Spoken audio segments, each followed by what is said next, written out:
Introduction. Not big account but big thinking from the magic of thinking big. By N.G.Y. Faneeth. Why is the magic of thinking big a special book?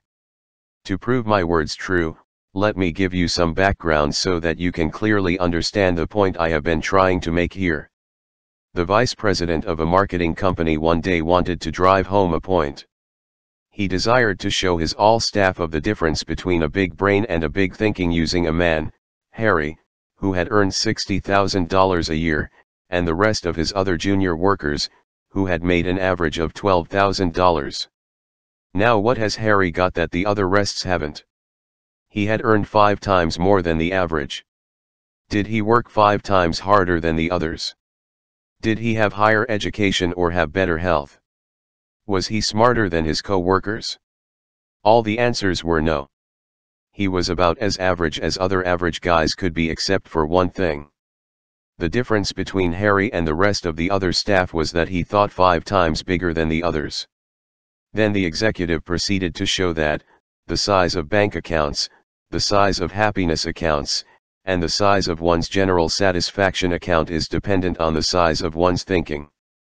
Success is determined not so much by the size of one's brain, not by the size of one's education account, not by the size of money account, and not by the size of other hard assets accounts, but it is by the size of one's thinking. All of us are products of our thinking ability whether we realize it or not. Much of our thinking is little, not big, no quality, insignificant and ineffective. You think therefore you are, or you are what you think most of the time. Life is a product of your mind. Keep thy heart with all diligence, for out of it are the issues of life. All around us is an environment that is trying to pull us down. We have been told almost every day that there are too many chiefs and not enough Indians, or those opportunities to lead no longer exist, that there is a surplus of chiefs, so be content to be a little guy. But this too many chiefs is simply not true. The truth is that there are too many Indians and not enough chiefs. This world says other things, a popular term like whatever will be, that our destiny is beyond our control, that fate can never be said no. So forget our ideal lives, forget our dreams, forget modern condos or villas, forget world-famous universities for the children, forget our financial freedom. Be resigned. Lie down and wait to die. And who hasn't heard the statement that success isn't worth the price, as if we have to sell our soul, our family lives, our conscience, our set of values to reach the top? But, in truth, success doesn't demand a price. Every step forward pays a dividend.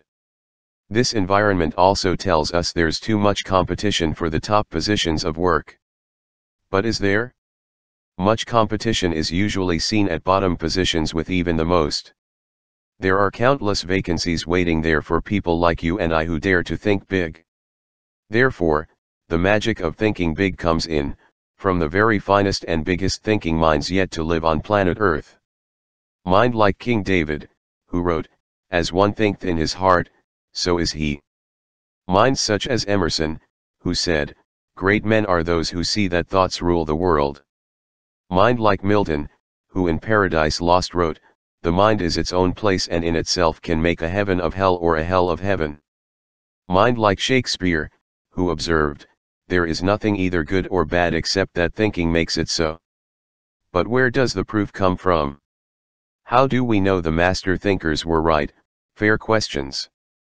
The proof comes from the lives of the select people around us who prove that thinking big does work magic through winning success, achievement, and happiness. The simple steps we have set down here are not untested theories. They are proven approaches to life's situations, and they are universally applicable steps that work and work like magic. That we're reading and listening to this article proves we are interested in larger success. We want to fulfill our desires. We want to enjoy a fine standard of living, and we want this life to deliver to us all the good things you and I deserve. Being interested in success is a wonderful quality. We have another admirable quality.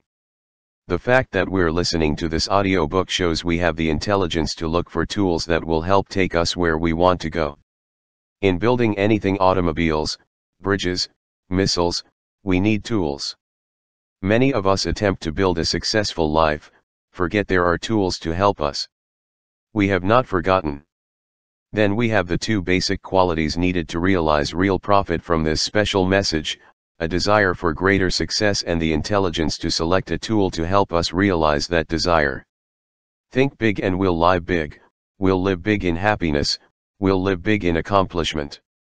Big in income, big in friends and big in respect. These are simply enough for the promise. Start now, right now, to discover how to make our thinking make magic for us. Start out with this thought of the great philosopher Disraeli: life is too short to be little. In every chapter of this book we will not only discover dozens of hard-headed concepts or ideas, techniques, and principles for our daily practical application that will enable we to harness the tremendous power of thinking big, but they also empower us to apply them both each and all to our situations and problems. They even enable us to harness the tremendous power of thinking big so as to gain for ourselves the success, happiness, and satisfaction we want so much. Every technique is dramatically by real-life observation. We discover not only what we want to do, but also what is even more important, we see exactly how to apply each concept, technique, and principle to actual situations and problems. Then here is what this audiobook will do for us: it will show us how we can